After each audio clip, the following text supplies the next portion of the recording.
Welcome to Weekly Reddit, and in today's episode of r/Am I the Asshole? Am I the asshole for telling my boyfriend's co-worker that we're not married? Am I the asshole for getting my neighbor's car towed for blocking me in my garage, and now they want me to pay for their tow fee and ticket for calling to get them towed? Am I the asshole for kicking my friend out of my house after what she did? Am I the asshole for refusing to get rid of all the alcohol in my room after my roommate's kid snuck in and stole some, which he then distributed at a high school party?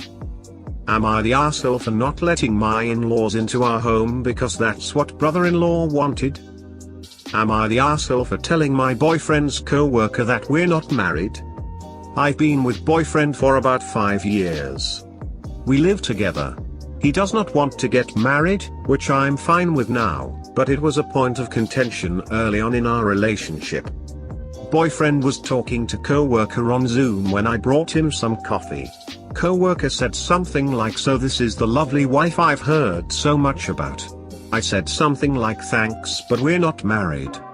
He said, "Oh, boyfriend always calls you his wife," and then introduced himself. I introduced myself, then ended the conversation and left as quickly I could while still being polite because both boyfriend and co-worker were giving me a weird vibe.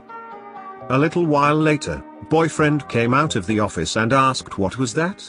I didn't know what he meant, so I asked what was what? Boyfriend then said that there was absolutely no need for me to correct co-worker and that it's better if people think I'm his wife. I said I'm not his wife, I'm his girlfriend, and he never told me that he told other people that I'm his wife. This somehow becomes an argument, with my side being that boyfriend never told me that his co-workers think we are married, and boyfriend's side being that I should have figured that being called his wife indicated that co-worker thought I was his wife and I shouldn't have corrected him, and when I said I thought he just made an assumption, boyfriend said that wasn't the point. The point was that there was no need to correct him, that it was rude, and that it make boyfriend look like a dickhead. He then said that the solution to this is that when he next has a video call with co-worker, he wants me to come in again, strike up a conversation, and say that I was messing with him, and that boyfriend is actually husband and us not being married is an inside joke I thought co-worker was in on. I then said that was the dumbest fucking plan he'd ever come up with, and no fucking way am I doing that, and he said I was being an asshole, that I got him into this, and now I have to bail him out. Am I the asshole? Update: we talked.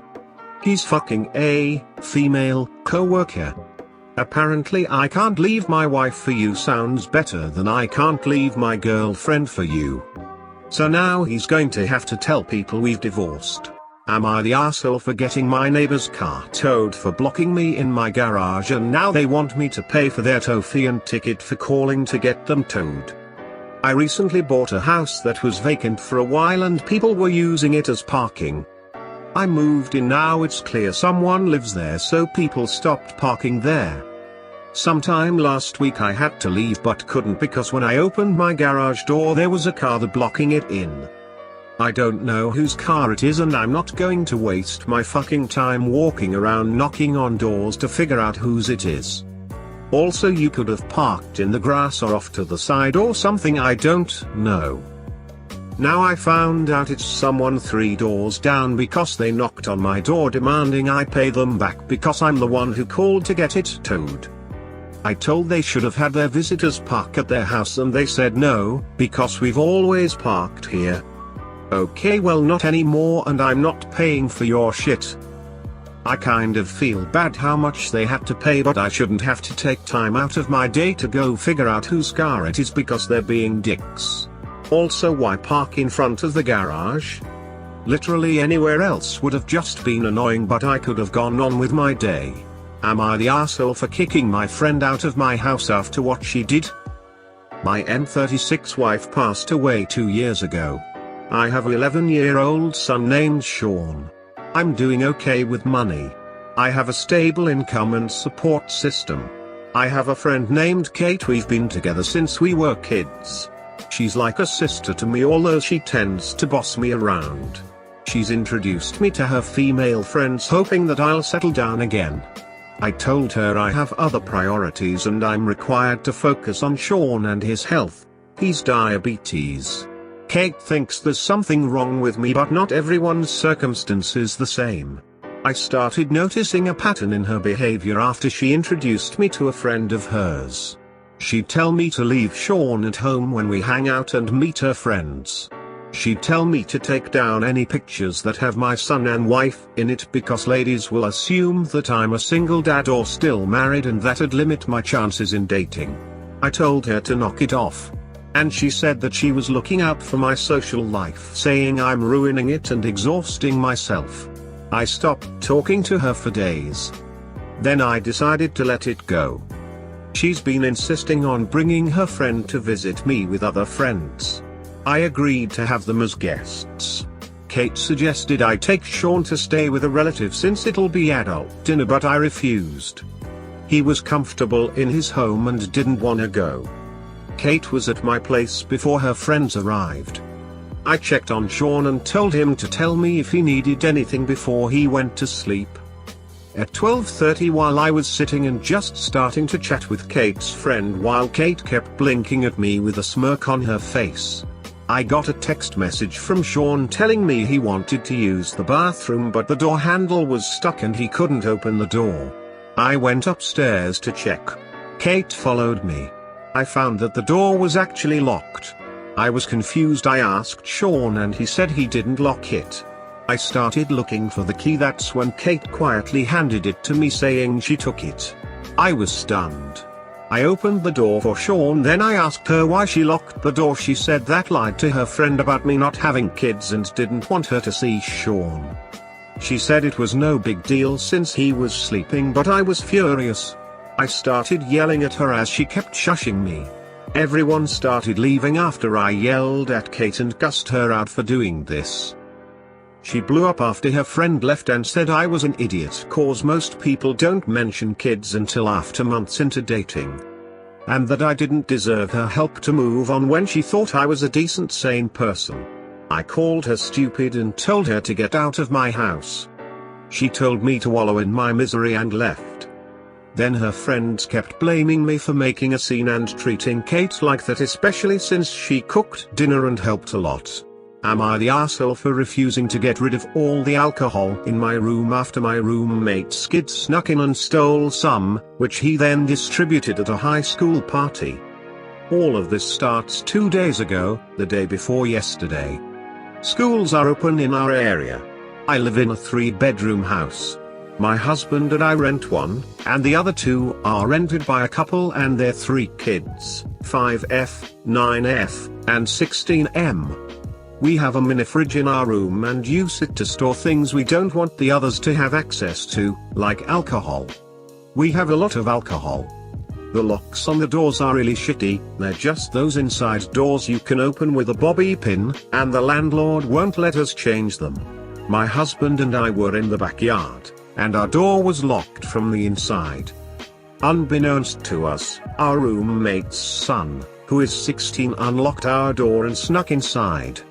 He stole 5 bottles of wine, a bottle of rum, 3 bottles of vodka, and 2 bottles of whiskey. I didn't notice until I got a drink that night. The next day, yesterday, I asked my roommate about it. She told me that she and her husband don't drink and her kids are angels and would never do something like that. However, yesterday night her son snuck out around 10, when he was supposed to be asleep. She didn't find out until he came in drunk at 2 a.m. She asked him where he was, how he got drunk, and where that alcohol came from.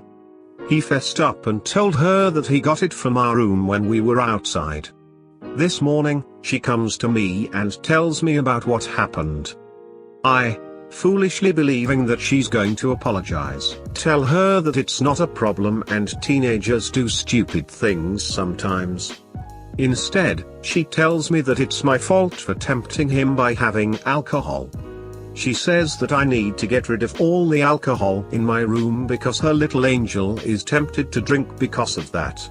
I tell her it's my room and the lease specifically states that we can't go in each other's rooms without permission. She said that he's just a kid and it's our responsibility as adults to keep him away from bad things like alcohol. Once again, I tell her that I am not responsible for her son, and I will not throw away a mini fridge full of alcohol because he can't keep his hands to himself.